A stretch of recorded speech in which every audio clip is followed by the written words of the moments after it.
This is Shikha Tiwari, and welcome to another episode at You Reinvent. How many times have you felt that your parents loved your brother or sister more? Or if you are a parent, you have noticed that one child feels loved, whereas the other one feels maybe neglected or rejected, or has often come back and told you that you don't love me enough, right? Now, first of all, we don't love our children equally. Even though I know it would be very, very hard for you to admit this, but we don't. And this has recently been proven by a 15-year long study at the Purdue University.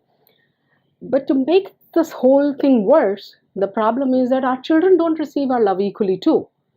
So what do you do? What's the answer to this you turning the world upside down for your children, and yet one or a few of your children feel unloved or rejected?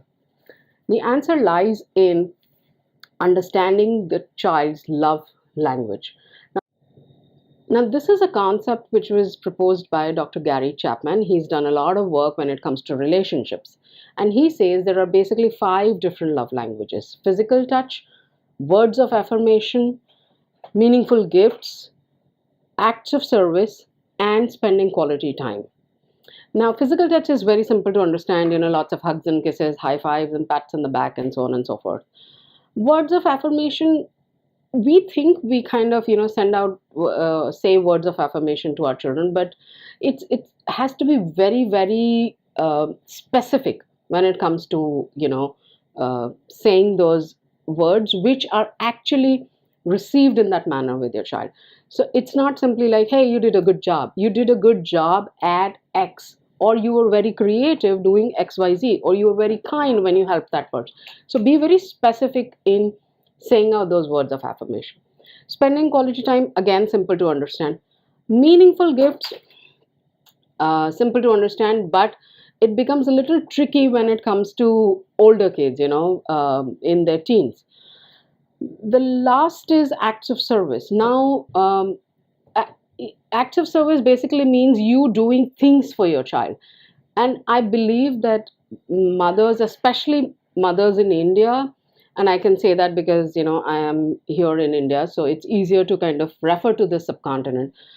We spend a lot of time in the acts of service love language area.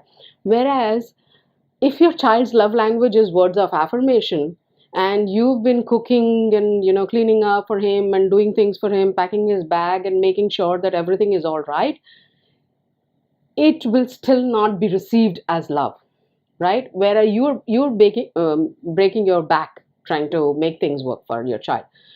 It's so it's important to understand what is your child's love language. Now, while we are trying to understand our child's love language, it's important for me to mention here that uh, younger kids have a mix of these love languages. It's not very pronounced at an early age, and that is why it's important for you to mix it up so that as they grow up, they're more receptive to different love languages. But if, let's say, your love language is acts of service and your child's love language is, like I said before, it's words of affirmation, it's almost like you're speaking French, whereas your child's love language is German. And what this will result in is that your child will continue to feel you will not be able to get through to your child. And because you will not be able to get through to your child will feel unloved and not so cherished and rejected. Now, this will lead to lack of confidence issues, self-esteem, and kind of almost self-sabotaging behavior. And oftentimes when children grow up and they display these behaviors, we kind of blame the child or, maybe the teacher or the school. And while all of those factors may be important, but it's important to understand where it is stemming from. It's stemming from what we as parents say to our children. Now, not surprisingly, but when these children they grow up, they do not form healthy relationships. They fail at establishing boundaries.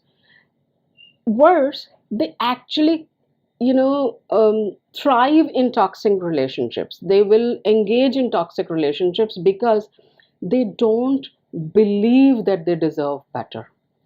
So, and this is, it becomes a pattern, it becomes like, a lifetime of misery, and the child has no clue how to come out of it. Some of these behaviors, they get so deep rooted that when you grow up, it's almost impossible to break free from those patterns, because it's hard, it hurts to identify those patterns.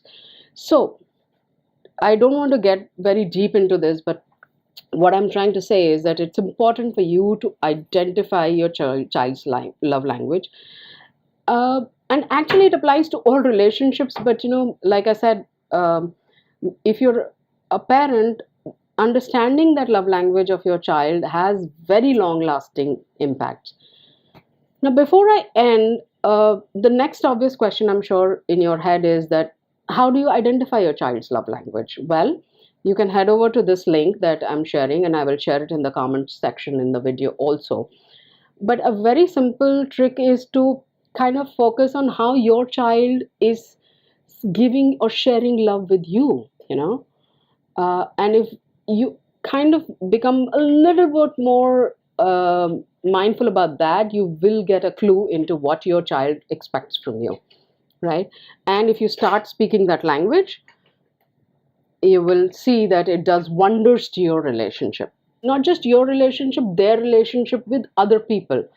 And if they feel loved and cherished, there is no void inside of them, there is no vulnerability going on inside of them, they will grow up to be healthy human beings who will form long lasting relationships based on compassion, understanding, empathy, and most of all, love. So, I hope this was helpful, and if you liked this video, please subscribe to this channel and give me the encouragement so I can research and bring more such content to you. And until next time, take care and have fun.